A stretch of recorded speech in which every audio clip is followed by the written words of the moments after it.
आप सभी लोगों को मेरा नमस्कार। एनडीपीएस के मामले में बेल कैसे हो सकती है और कितना वक्त लगता है।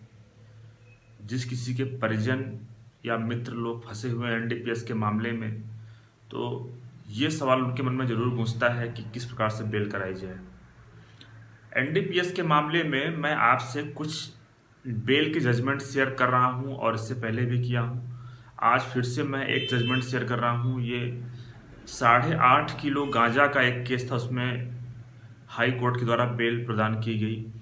तो बेल प्रदान करने से ज़्यादा मेरा जो फोकस है आपको ये बताना है कि एनडीपीएस के मामले में बेल का क्या क्राइटेरिया होता है। एनडीपीएस के मामले में कब बेल आपको जल्दी मिल सकती है और कब आपको इंतज़ार करना पड़ेगा, क्योंकि कई बार हमें जानकारी नहीं होती है और हम जल्दबाजी में बेल लगा देते हैं।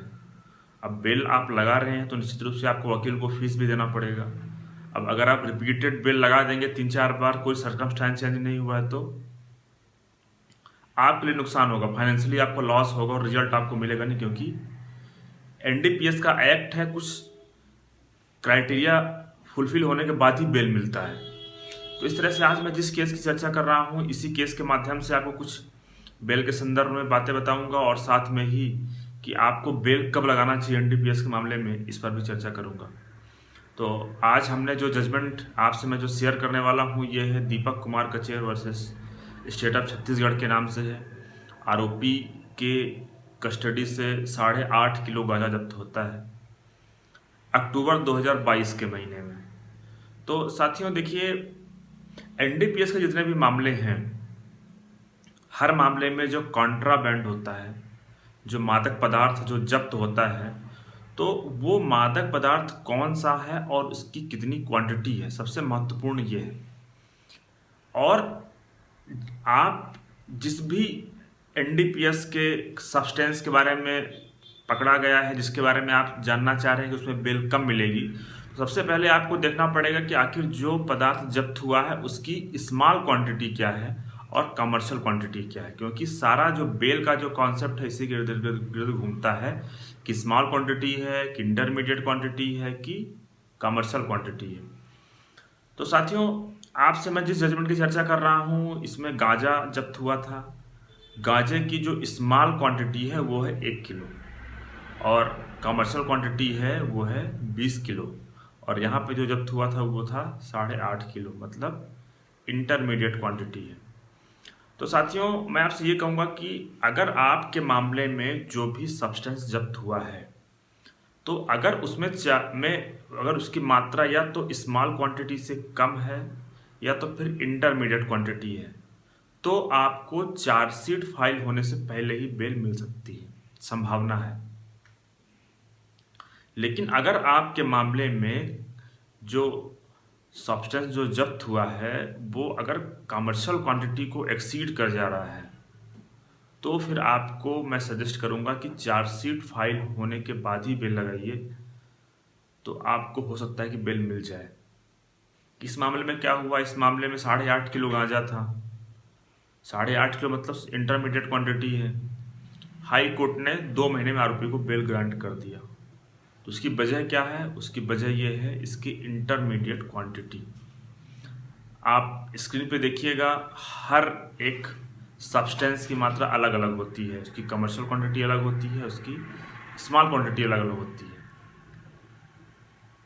जैसे अभी आप देख पा रहे होंगे, इसमें जितने भी ये नारकोटिक सब्सटेंस बताए गए हैं, चाहे ये ब्यूरोमॉर्फिन हो, चाहे चरस हो, कोकीन हो, कोडीन हो, गांजा हो, हेरोइन हो, एमडीएमए हो, मॉर्फिन हो, पपिस्ट्रा हो, आप देख पा रहे होंगे कि इन सारे में स्मॉल क्वांटिटी और कमर्शियल क्वांटिटी बताया गया है, किसकी कितनी मात्रा स्मॉल क्वांटिटी है, किसकी कितनी मात्रा कमर्शियल क्वांटिटी है।